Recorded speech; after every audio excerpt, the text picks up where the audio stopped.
We're here with Alison Lee at the Bank of Hope LPGA Match Play presented by MGM Rewards. Alison, you're sitting because you're smart. You know what it's like to be out here. You just finished your Pro-Am. Legs are tired. How does the golf course look as you get ready for this week? The course is in great shape. No surprise there. Living in Vegas, I'm lucky enough to come out here once in a while and use the practice facility and come and play 18. And it's always in great shape. It's never not in great shape. So, yeah, no surprise there. And got to play 9 holes today. The course looks awesome. I think they did a really good job with the setups. Playing pretty similar to last year. I would say it's maybe a little bit softer, the fairways. But other than that, it'll be a fun week. How much time have you spent out here practicing and getting ready for the week? Not a ton. I wish I had more time, but I feel like I know this course pretty well. I didn't really need to get extra rounds in to try and figure certain things out. The first time I played here was probably 5-6 years ago, so I feel like I know the course pretty well. But yeah, at the end of the day, you just need to hit good shots. So. Good shots, absolutely. And we're also here to talk to you about a really great piece that you worked with the LPGA on that just went up on our LPGA website last night, your reflections piece, just talking about your journey and how you got to where you are. And just wanted to ask you about that journey, the ups and the downs, and how you emerged from it, the smiling player who's in front of us today. What was your thought process as you went through that piece with us? A million emotions. I was really happy to write that piece. I was also very sad to write that piece. A million emotions going through my head, but I'm really glad I wrote it. And the main purpose for me to write that was, I'm not the only one. And not to say the struggle that I'm going through is more of a struggle than anyone else's, because I know there's way worse that people can be going through besides obviously going through a mental health issue. But I just want people to be comfortable and be open to saying their truth and really communicating with other people about it, because sometimes when you're in moments like that, you just drown in your own thoughts and it makes it worse. And I feel like people shouldn't be afraid to come forward and really talk about what's going on in their head, because everyone has a bad day. Everyone has something that they're going through, and people don't know. They just kind of live in their own shoes and don't really realize that, everyone else around you is going through the same thing. You talked about some of those low points. Who did you talk to get through it? What have you done yourself that's really let you embrace some of that anxiety and those concerns to focus on becoming a better person physically, mentally? I would say multiple people. The first answer that most people would give is, go see a mental coach or go see a therapist or something like that. And I did try that route, and it wasn't for me, because I felt like they would tell me things I already knew, and it wasn't something I can get through. Whatever's going on in your head, it's so hard to tell yourself to get rid of those negative thoughts, because, it's easier said than done. So I would say the people that helped me the most were my mom, all my friends, and then my coach as well, my swing coach, Chris Mason. Him and I worked together for probably 4 years now, and I wouldn't be sitting here playing on the LPGA still if it weren't for him. Just communicating with friends. All my friends, my coach, my mom, they're all, I would like to say, like my unpaid and volunteer therapists that I just, vent to, because sometimes you just need to let it out. I think that's really healthy, and because it does give you a different perspective on life, and it really tells you, even working with my coach, instead of attacking, golf from a 100% mental perspective, just do whatever you can control, and just taking it one step at a time. It took me a really long time, I feel like, the last few years to really come out of it and feel good about my game and feel good about myself. And so sometimes it takes people a few months, sometimes it takes people a few years, but You just need to be able to be open to talking to someone about it, because there are a bunch of people out there who can help and get you through it. Yeah. So it does seem like talking and embracing that unknown seems to have helped you both on and off the golf course. You're happy, you're smiling, and you're playing well. How do you feel that that's helped you improve your game? I mean, the $1 million question obviously is what came first, right? The chicken or the egg? And then when it comes to golf terms, it's what came first, a good shot or confidence? Because they do go hand in hand with each other. So sometimes, you know, even though you're feeling down, you hit a good shot and you get a boost of confidence, and the rest of the round you can play well, or vice versa. So it's just finding that happy medium and what works best for you, because you do need both to have a good round, have a good week, have a good year. So just finding what works best for you. I mean, everybody's different. For me, you know, taking a break from golf really helped. I mean, at my lowest point, I would get so obsessed with golf. I couldn't get it out of my mind. I would look at my swing videos over and over again, and it's the exact same swing, and I'm just getting in my own head, like freaking out, basically, not being able to sleep. And so really separating it and kind of stepping back from golf and taking some time off and hanging out with friends. And I mean, the communicating part, I feel like is the number one key, because it really gives you perspective into other people's lives and other people's shoes, and really shows you like, wow, what I'm going through is honestly so small compared to what the rest of the struggles out there. And I feel like that's super important. Yeah. Are there any other athletes, any other people in your life that you've looked to as kind of inspirations as you've worked through these challenges and come to terms with them yourselves? Yeah, of course. I mean, there's multiple athletes out there who have gone through the same thing, you know, competing at the highest levels.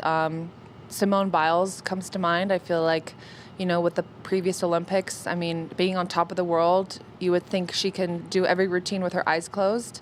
And, you know, I mean, sometimes society's pressures around you just get the best of you, and you just can't perform. And it's hard to explain, you know, to people who have never been there and understand. I mean, I remember playing in a tournament, and before I even teed off, on the first tee, I looked down at my Apple Watch and I saw that my heart rate was 170. And I was just standing there. And I mean, sometimes and especially with a sport, like, especially gymnastics where it's dangerous, sometimes when your heart's racing that fast and you can't think straight, your body doesn't do what you're telling it to do. And so, especially for someone like her, it could be dangerous. And then for golf, obviously, if you don't swing properly, you're not going to hit the ball straight. And so, you know, it's just, I guess, going through those emotions and trying to work through it. Like I said, a lot of people who've never been there won't really understand. And not to say it's the worst thing in the world, but it's just, that's an individual person's journey, and to go through it and see and work their way, trying to get out of it. Because, I mean,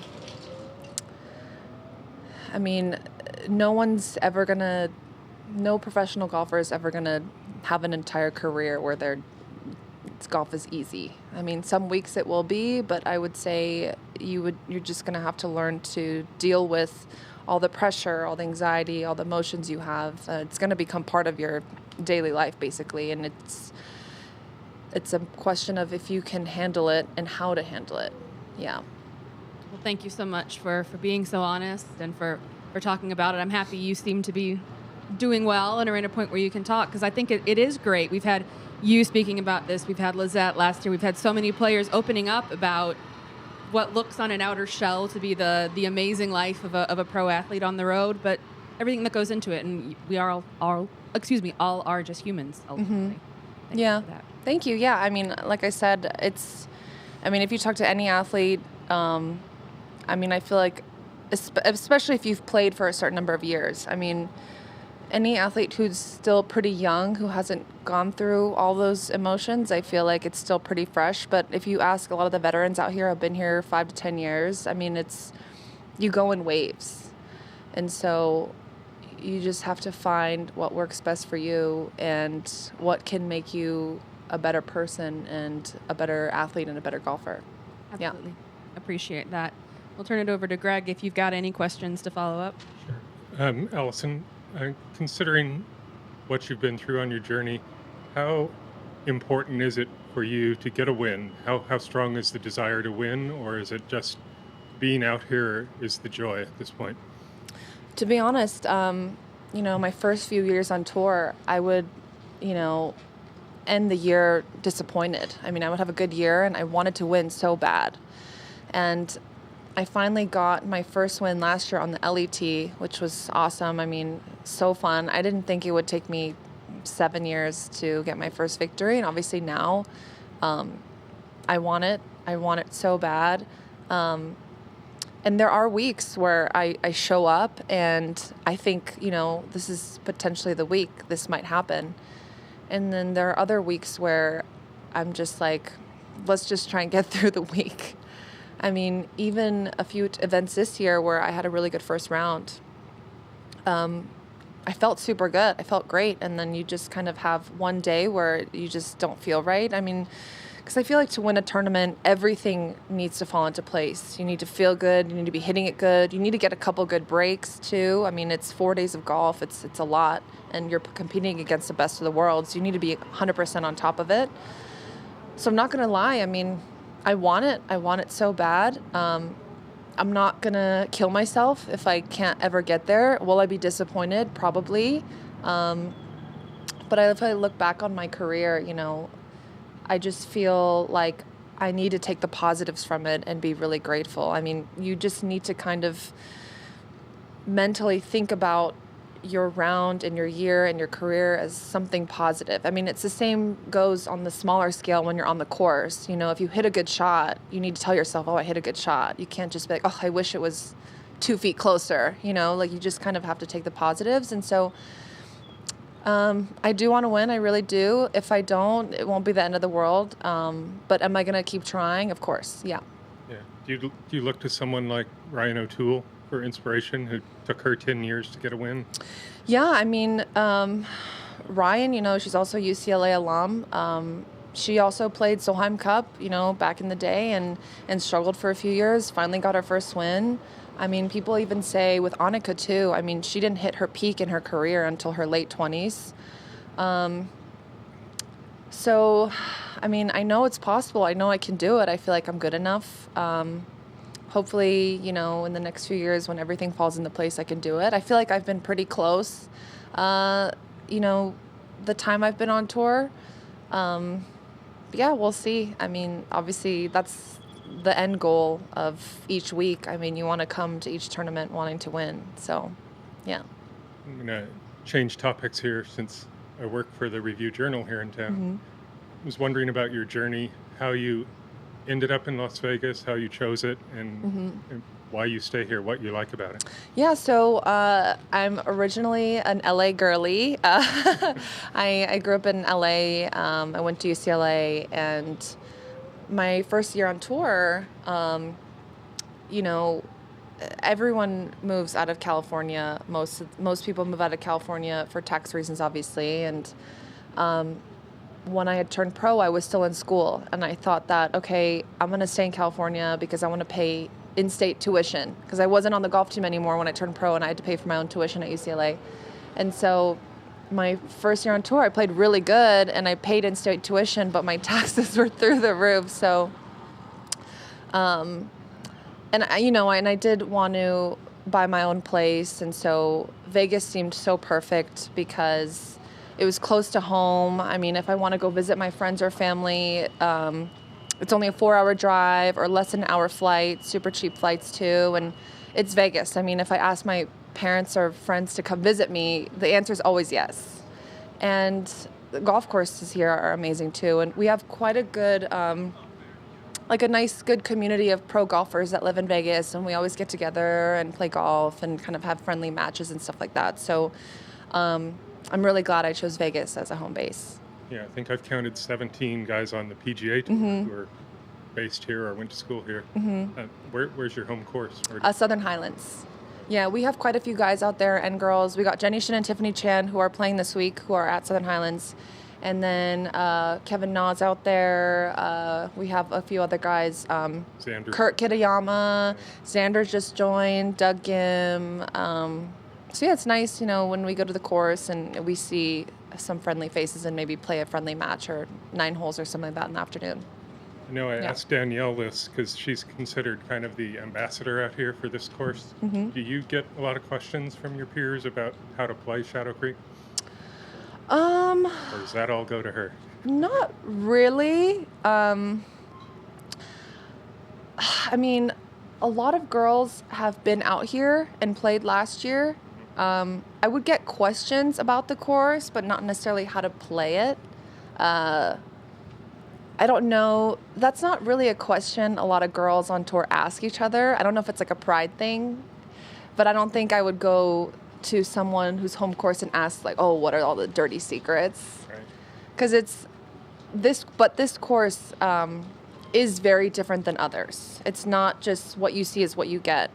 You have to play the slopes, you have to play it smart, and you have to know where to leave the ball and where to hit the ball as well. So I feel like a lot of the girls who, like Danielle and I and some other girls who have played out here quite a bit, maybe do get a little bit of an advantage because we have played here a bit more than a lot of the other girls out here. But yeah, like I said to Christina, I mean, at the end of the day, you have to hit good shots. So if you hit good shots, the holes will come. Yeah. All